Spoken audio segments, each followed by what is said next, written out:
November 1944, Ichinomiya, Japan. Lieutenant Teiji Takada stood on the beach at dawn, watching technicians inflate the enormous paper sphere before him. It swelled against the gray morning sky like a ghost taking form, 33 feet in diameter, constructed from layers of mulberry paper bonded with potato paste, beautiful and fragile, yet capable of crossing an ocean. "How many today?" he asked his sergeant. 15 from this site alone, sir. Hundreds more across the coast. Takada nodded, feeling the weight of their desperate gambit. By winter's end, they would launch thousands of these Fugo, fire balloons, into the jet stream, sending them across the Pacific to rain destruction on America. It was 1944, and Japan was losing the war. This was their answer, an audacious, almost absurd weapon that would drift on winds no human could see, guided by nothing but atmospheric currents and chance. The balloon before him carried its payload beneath: incendiary devices, high explosive bombs, a ballast system of sandbags, controlled by an altitude-sensing barometer. When the balloon dropped too low, it would automatically release a sandbag to rise again. When it climbed too high, a valve would release hydrogen. This elegant mechanism could, theoretically, keep the balloon aloft for days as it rode the winter jet stream at 30,000 feet. "Launch when ready," Takada ordered. The ground crew released their holes.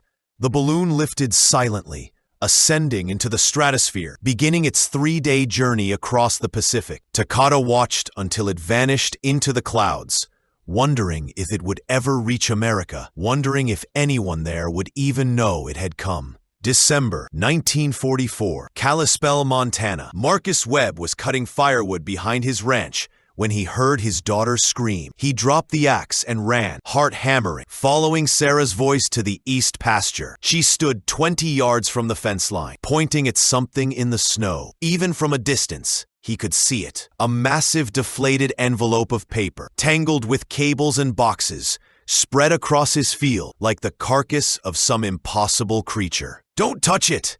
Marcus shouted. "Get back to the house!" Sarah ran. Marcus approached slowly, carefully. The paper was covered in Japanese characters. Attached to the apparatus were sandbags, wires, and several cylindrical objects that might have been bombs. His blood went cold. He'd read about the Japanese attacking Alaska, but Montana? How could they possibly? He backed away, then ran for his truck. The sheriff needed to see this. The army needed to see this. What Marcus didn't know was that he'd just discovered one of over 9,000 balloon bombs Japan had launched toward America. What he couldn't have imagined was that hundreds had already made it across the Pacific, landing silently in forests, fields, and mountains, from Alaska to Mexico, from Hawaii to Michigan. Most would never be found. December 1944, Mare Island Naval Shipyard, California. Commander James Daniels stood in the secured hangar, examining the recovered balloon fragments spread across 3 tables. Military intelligence, ordnance experts, meteorologists, and material scientists crowded around, speaking in urgent whispers. "Gentlemen," Daniels called for attention, "let's summarize what we know." A Navy scientist stepped forward. "The balloon envelope is constructed from 4 or 5 layers of mulberry paper, bonded with potato paste. Remarkably sophisticated construction. The paper panels are cut to precise shapes,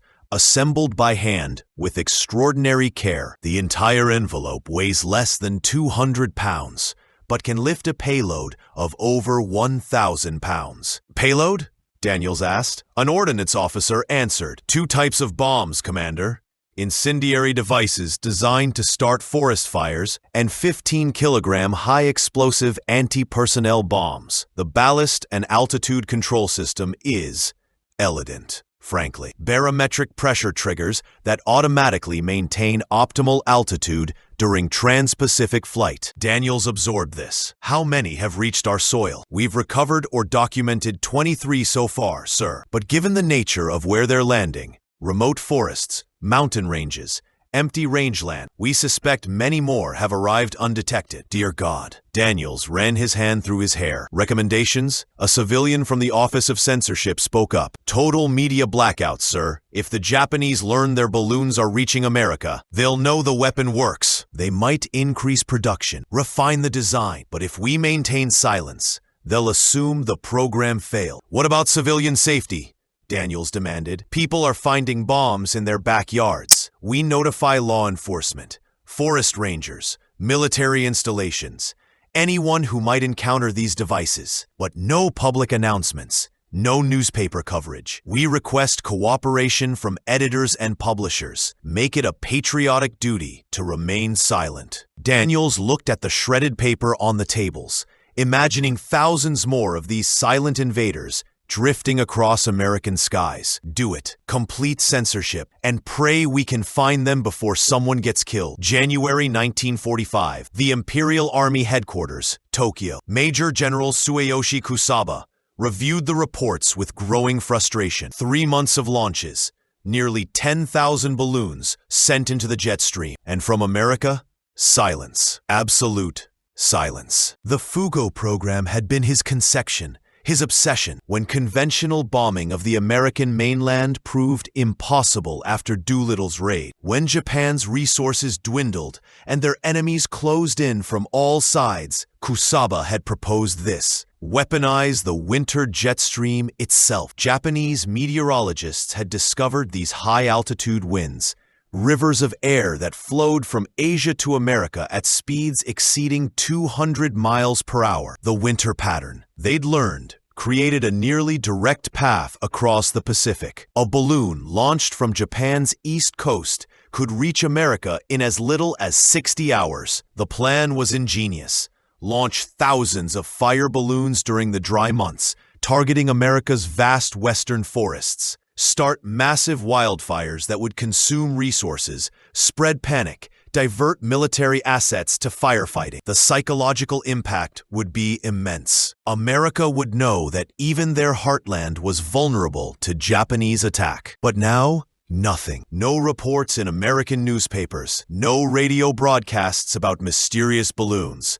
No indication that a single weapon had reached its target. Perhaps they're covering it up, suggested his aide. Or perhaps the balloons are failing, Kusaba replied bitterly. He thought of the schoolgirls who had assembled these weapons, hundreds of thousands of paper panels cut and glued by hand in factories across Japan. The precious hydrogen diverted from military aircraft. The high explosive munitions that could have been used in the Pacific Theater. Continue launches through March, he ordered, but prepare to recommend program termination. He didn't know that his weapons were working perfectly, that they were landing across 12 American states and parts of Canada, that American military intelligence was desperately tracking and recovering them in complete secrecy. The silence Kusaba interpreted as failure was, in fact, the most effective countermeasure America could deploy. May 5, 1945, Bly, Oregon. Reverend Archie Mitchell smiled as his wife Elsie climbed into the car, followed by the 5 children from their Sunday school class. Edward Engen, 13,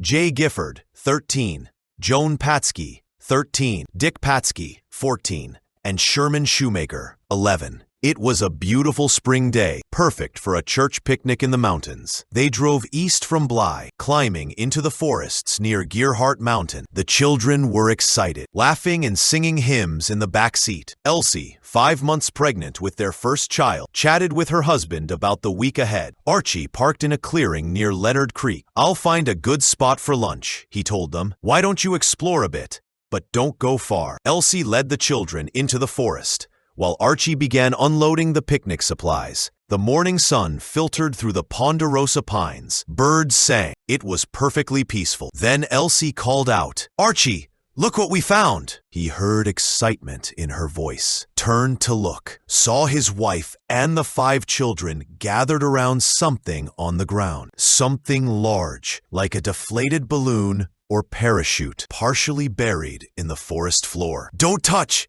He started to shout. The explosion tore through the forest. Archie ran toward the smoke, Screaming, he found them scattered among the trees. Elsie, Edward, Jay, Joan, Dick, Sherman, all dead or dying. The only combat casualties from enemy action on the American mainland during World War II. Later, investigators would confirm what Archie had already guessed. A Japanese balloon bomb, armed and waiting for 6 months beneath the snow, until one spring day when 6 innocent people disturbed it. May 1945, Office of Censorship, Washington, D.C. The call came from Oregon. Civilians killed by balloon bomb. 6 dead. The censorship strategy faced its ultimate test. Could they continue the blackout even now? Families would grieve. A community would demand answers. Surely the story would leak, but the editors cooperated. The Bly incident received minimal coverage. Facts obscured. Japanese origin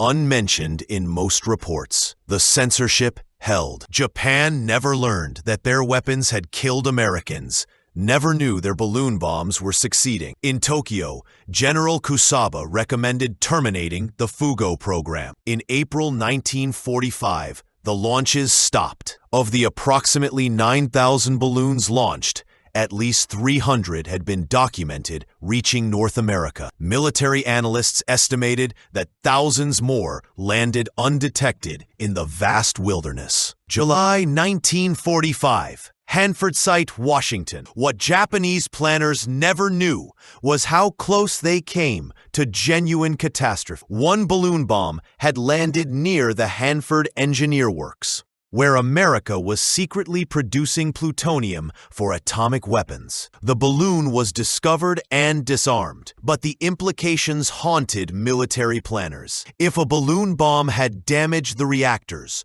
or contaminated the site, the Manhattan Project might have been delayed. History might have been different.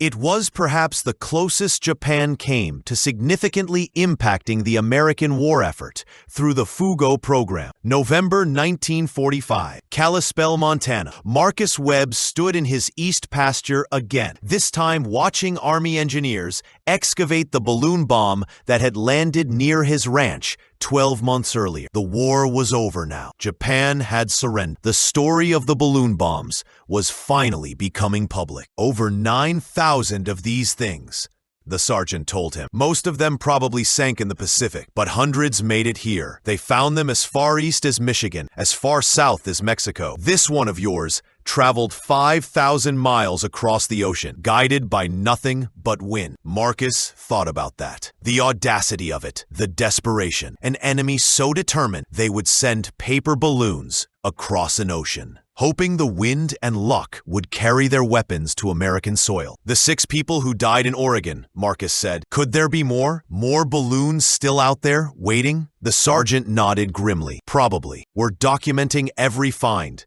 warning people to report anything suspicious. But in forests this vast, he gestured at the mountains around them. Some of these bombs might not be found for decades, maybe never. Epilogue. The silent legacy. In the years after the war, balloon bombs continued to surface. One was found in 1955, another in 1978, others in the decades following. In 2014, Canadian documentarians discovered one intact in British Columbia, still armed after nearly 70 years. Experts believe many remain undiscovered in the wilderness of North America. The Fugo campaign represents one of history's most unusual weapons. Intercontinental ballistic devices launched in 1944, decades before ICBMs. They crossed an ocean using no guidance system beyond atmospheric science and careful engineering. They demonstrated that even in an age of advanced military technology, simple innovations could reach across vast distances. Japan's military planners